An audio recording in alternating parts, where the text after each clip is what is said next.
গেছে পিঞ্জর, মেলেছে ডানা, উড়েছে পাখি পথ চেনা, নীড়েরই ঠিকানা পাবে কিনা পাখি তা নিজেই জানে। ফ্ল্যাশব্যাক। হ্যালো এভরিওয়ান, আসসালামু আলাইকুম। কেমন আছেন আপনারা সবাই? This is me Atif Hasan from গাইবান্ধার পদ্মা ফেসবুক পেজ থেকে আবার একটি নতুন ভিডিও নিয়ে চলে এসেছি। আশা করতেছি আপনারা সবাই অনেক ভালো আছেন। আমি আলহামদুলিল্লাহ আপনাদের দোয়া এবং ভালোবাসায় অনেক ভালো আছি। তো যাই হোক, নিউ ইয়ার উপলক্ষে কি কি করলাম এটাই আজকে আমি আপনাদের সঙ্গে একটু শেয়ার করব। ওই দিন হইতেছে গিয়ে আমার কোনোভাবেই ওই রকম কোনো প্ল্যান ছিল না, বাট হুট করে আমার ভাইরা ডাকে যে আমাকে বের হইতে হবে। সো পরে যাই হোক, ফার্স্টে তো বিকেলবেলা সন্ধ্যার আগে আগে বের হয়েছিলাম। ফার্স্টে আমার একটু কাজ ছিল, তো ওইখান থেকে কাজটা শেষ করে এই যে এখানে চলে আসছি। আর কি বলবো ভাই, ওই আসার পর আমার প্রথমে গলা টেনে ধরছে, মানে বুকে নিল, নেওয়ার পর এমন ভাবে ঘাড়ের মধ্যে ধরে মারছে একটা চুল টান।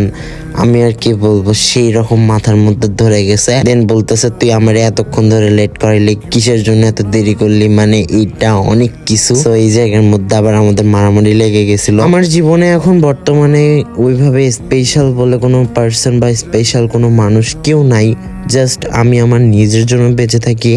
আর এই দুই একজন যে বন্ধু ভাই যাই বলেন না কেন, ওরা যদি আমার লাইফে না থাকতো আমি হয়তো বা কবেই মরে, মানে কিছু একটা হয়তো বা করে ফেলতাম, বা আমি হয়তো বা আমার অস্তিত্বই থাকতো না। আমার লাইফে আমার কোনো বন্ধু নাই, কারণ আমি যারাই বন্ধু বানাইছি, আমি যারাই আমার লাইফে আনছি, সেই আমার অনেক বড় ক্ষতি করে গেছে। যারা বিশ্বাস করছি সব থেকে বেশি ঠকাটা আমি তাদের কাছেই ঠকছি। যাকে আমি বন্ধু বানাই, যাকে আমি ভালোবাসি, তাকে আমি কলিজাটা কেটে দিয়ে হইলেও ভালোবাসার চেষ্টা করি, বাট তারা হয়তো বা সেই ভালোবাসার মূল্য দিতেই জানে না। তারা সবসময়ের জন্যই জাস্ট আমার সঙ্গে মিশতে আসে ফায়দা লোটার জন্য। সো আমি আর নিজেকে ফায়দা লোটার পাত্র হইতে দিতে চাই না। দ্যাটস ওয়াই আমি এখন নিজেকে সব জায়গা থেকে গুটাই নিছি, সব জায়গা থেকে নিজেকে একা বানাই দিছি অ্যান্ড একা থাকতে শিখে গেছি। আমি আমার জীবনে অনেক কষ্ট করছি, অনেক কষ্ট পাইছি, যেগুলো আসলে মানে বলে এক্সপ্লেইন করার মতো না। মনে করলে অনেক বেশি খারাপ লাগে। তবে আমি মনে করি দুনিয়াতে হয়তো বা এখনো কিছু ভালো মানুষ আছে যাদের জন্যই আমি এখন পর্যন্ত বেঁচে আছি। যেমন দেখেন, আমার এই ভাই আমার লাস্ট কয়েকদিন যাবৎ মন খারাপ বা কি, জাস্ট ও একটু সোশ্যাল মিডিয়াতে আমার পোস্ট দেখছিল, স্টোরি দেখছিল, দেখার পরেই ও আমাকে এসে বলা শুরু করছে তোর কি হয়েছে। মানে আমি মনে করি আমার লাইফের মধ্যে এখন যদি প্রকৃত বন্ধু থেকে থাকে তো এই দুই একজন যে পার্সনগুলা এরাই। আর এরা না থাকলে আমার কি হইতো আমি সেটা নিজেও জানি না। আমার নিউ ইয়ার সেলিব্রেশন করার কোনো ইচ্ছা কখনো ছিলও না। আমি আমার মতো অন্যান্য দিনের মতো নিজেকে ঘর বন্দি করে রাখছিলাম, বাট এরা এত পরিমাণে প্রেশার দিতেছিল আর এত পরিমাণ পেইন দিতেছিল, আমি বের না হয়ে আসলে পারি নাই। ফার্স্টে দেখলেন না, ও আমারে মারলো, তারপর মানে অনেক কিছু বকাবকি করলো।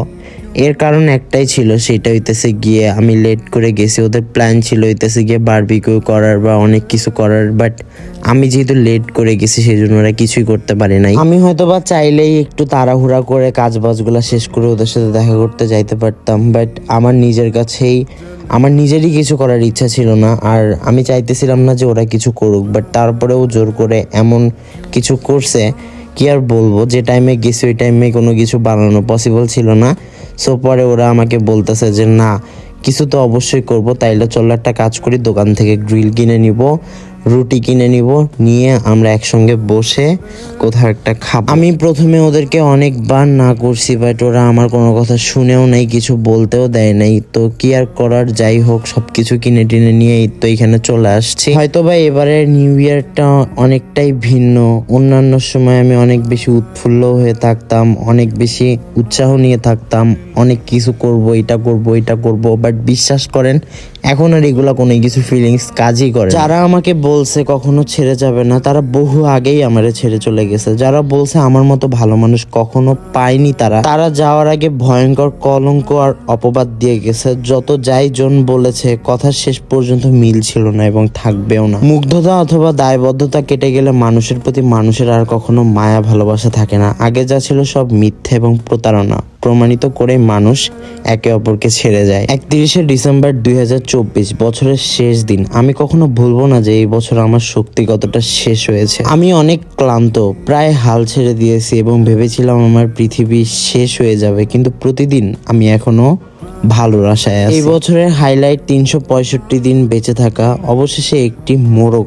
এই বছরকে বিদায় বলার একটি চমকপূর্ণ আরেকটি বছরকে স্বাগত জানার সময় এসেছে। এটা আমি না আসলেই জানি না নেক্সট ইয়ারে আমার জন্য কি লেখা আছে, কি হবে নেক্সট ইয়ারে, বাট আমি এখনো চাই আল্লাহ যেন আমার জীবনটাকে একটু ভালো আর একটু উন্নত করে দিতে পারে। আমার জীবন নিয়ে আমার কোনো অভিযোগ নাই, হয়তোবা যা আমার সঙ্গেও হয়েছে সেটা হয়তোবা আমার ভাগ্যে লেখা ছিল, বাট আমি আসলে কখনোই আর নেক্সটে চাই না যে এরকম দিন আমার জীবনে আর কখনো ব্যাক করুক। আমি এই জিনিসগুলো কখনোই চাই না। যাই হোক, এইখানে আসার পর আমরা আমাদের মতো করে খাওয়া দাওয়া করে নিয়েছিলাম, অনেকক্ষণ কথা বলতেছিলাম, অ্যান্ড আমার মন খারাপ দেখে ওরাও আমাকে একটু হ্যাপি রাখার ট্রাই করতেছিল। যতক্ষণ ওরা আমার সাথে ছিল অনেক ট্রাই করছে আমাকে একটু হাসানোর, আমাকে একটু ভালো রাখার।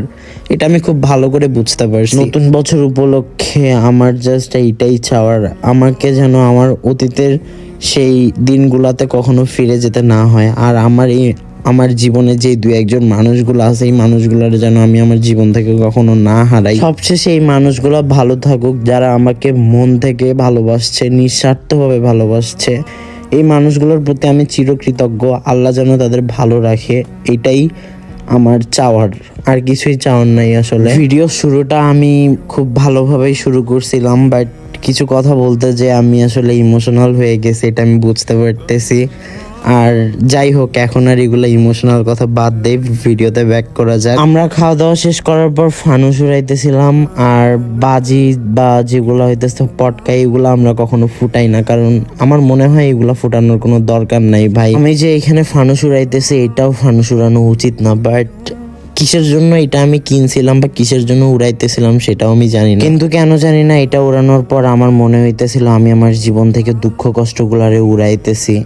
আর যখন ফানুসটা উড়ে উড়ে যাইতেছিল আমি নিচ থেকে এক নজরে তাকাইছিলাম, আর কি যেন ভাবতেছিলাম জানি না, মনে হইতেছিল যে দুঃখ কষ্টগুলা কমতেছে। তো ফানুস উড়ানোর পর আমার এত বেশি খারাপ লাগতেছিল, সবকিছু আমি মনে করতেছিলাম 2024-এর সব মেমোরি, এইগুলা ভেবে আমার আরো বেশি খারাপ লাগতেছিল। এরপর ওইখান থেকে বের হয়ে আমি যাইতেছিলাম গিয়ে মসজিদের দিকে, কারণ আমার মন অনেক বেশি খারাপ হইতেছিল। যখন বেশি মন খারাপ হয় আমি তখন মসজিদে যেয়ে নিজেকে সময় দিই একা একা। এইটা আমার একটা হ্যাবিট। সো এইটার জন্য আমি মনে করি যে আমার যখন অনেক বেশি মন খারাপ হয়, যখন অনেক বেশি খারাপ লাগে, তখন আমি মসজিদে যাই, যে আমি আমার আল্লাহর কাছে সব কিছু তারে মনে মনে বলি, অ্যান্ড হয়তো বা এটাতে আমার একটু মন শান্তি হয়, নিজের কাছে একটু স্যাটিসফ্যাকশন লাগে, এইটাই আর কি, আর কিছু না। অনেকেই আমার লাইফ লিড, আমার চলাফেরা সবকিছু দেখে মনে করে আমি অনেক হ্যাপি জীবনযাপন করি, আমি অনেক বেশি হ্যাপি আছি, বাট বিশ্বাস করেন আমি যাই করি না কেন সবকিছু একটা ফেক। ওই যে একটা কথা আছে না, যে অনলাইনে সবসময় যেটা দেখি সেটা কখনো সত্যি হয় না, আর এটা কখনো বিশ্বাস করাও ঠিক না। দিন শেষে আমিও মানুষ, আর প্রত্যেকটা মানুষের জীবনে কষ্ট জিনিসটা আছে, সো আমার জীবনেও আছে।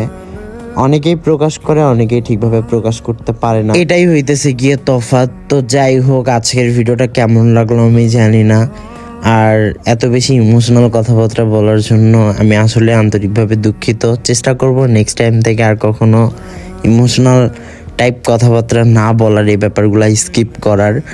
আর যাই হোক, আজকের ভিডিওটা এই পর্যন্তই। সবাই ভালো থাকবেন, সবাইকে জানাইতেছি হ্যাপি নিউ ইয়ার।